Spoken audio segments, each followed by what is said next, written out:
Welkom by hierdie video oor die bestuur van hulpbronne in Microsoft Project. Ons sal ondersoek hoe om hulpbronpoele te skep en toe te pas, 'n belangrike vaardigheid vir effektiewe projekbestuur en die vermyding van hulpbronkonflikte oor verskeie projekte. Om 'n hulpbronpool begin deur 'n nuwe of bestaande projek in Microsoft Project oop te maak. Kry toegang tot die hulpbronblad aansig om besonderhede vir elkeen in te voer hulpbron, soos naam, tipe en standaardtarief. Sodra jy die hulpbrondata ingevoer het, stoor die projek as 'n hulpbronpool.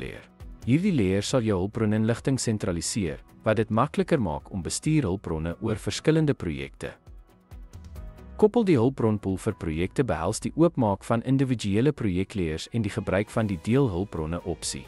Hierdie stap verseker dat alle projekte doeltreffend toegang tot die gesentraliseerde hulpbronpool het. Ten slotte, die skep en toepassing van hulpbronpoele in Microsoft Project verbeter hulpbronbestuur. Deur hulpbronne behoorlik op te stel en te koppel, verseker jy doeltreffende toewysing en verminder jy potensiële konflikte tussen projekte. Dankie vir die kyk.